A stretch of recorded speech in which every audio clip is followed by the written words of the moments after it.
Thank you and welcome to the show this morning. The topic this morning is the National Association for the Advancement of Colored People, the NAACP, at the 21st century. And of course, we have with us to talk about the NAACP in the 21st century, the president of the national branch of the NAACP, Reverend Vernon Dixon. And of course, Reverend Vernon Dixon, let me welcome you to the show this morning. Thank you for inviting us. And of course, Reverend Dixon, we also might add that you are not only the president of the national branch of the National Association for the Advancement of Colored People, but you're also the pastor of Hobson United Methodist Church in Nashville, Tennessee. And of course, and that's why we made reference to you as Reverend Dixon this morning. Right. Reverend Dixon, what we'd like to do today is to talk about the National Association for the Advancement of Colored People at the 21st century, recognizing that this organization was around at the 21st century, in the 20th century, and it has played a very, very significant role. But before we get into that, Reverend Dixon, let's have you as the president of the National Association for the Advancement of Colored People of the branch in Nashville, Tennessee. Let's have you to give us some information about your background, your education, and some of the things that eventually led you to the presidency of this branch, and then we'll talk about the NAACP itself and then get into some of your programs. Well, first of all, Dr. Haney, I just want to thank you for this opportunity to be able to come and to talk to you and to recognize your achievements and your accomplishments in this area. And so it is indeed an honor for me to be here today.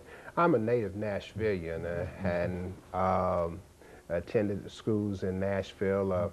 Unfortunately, I didn't get to attend the integrated schools because integration didn't take place until the year after I finished. And then I left the schools here and then went to Fisk University. And then after that was in the real estate business for many, many years in this community before accepting my call to ministry and moving on then to pastor Hobson United Methodist Church.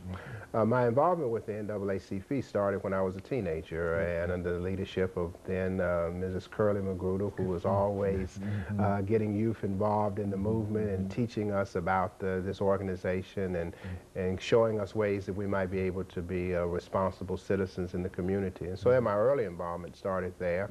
Later in my adult years, I worked more directly with the Education Committee, and for many years was the chair of that committee, working through the desegregation suits that came through Nashville.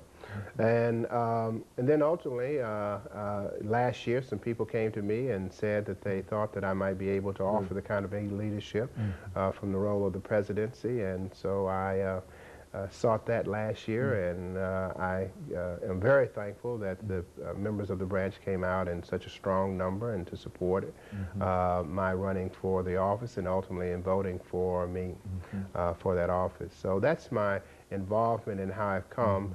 There was a stretch of time when I was not involved in the NAACP and kind of walked away and looked at it.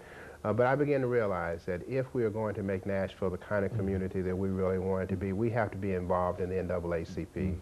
And so I returned to the branch and made my commitment. I am a life member of the branch, now subscribing toward my Diamond Life membership, and encourage all Nashvilleians who want to make this city a better place, particularly when they're focusing on issues around civil rights, that the NAACP is the organization that they need to belong to and to be a part of. We welcome anybody who is interested in making Nashville a better place to come and to join with us. You know, when you talked about what we're going to do for the 21st century, it's important also to remember what we've done, to remember what brought the organization into existence back in 1910. It is a national organization. We have branches throughout all of the 50 states, and particularly on college campuses are where we are very active, and where I think the movement is carrying us in the 21st century is that we've got to find a way to educate our young people about the struggles that are there and what has done and what others have done in order to make the advantages for them that they now benefit from. So that's the that's why I'm involved, and that's why I'm here today, to try to get others and to convince others that they need to be involved. And of course, you know, before, as we make preparations, Reverend Dixon, for our first commercial break, It's a great challenge, I would imagine, to deal with the National Association for the Advancement of Colored People in light of the fact that not very many of our young people know that much about the organization. And I would imagine that that's one of the challenges. That's the great challenge for us, facing us today, because the civil rights movement has always been grounded in young people.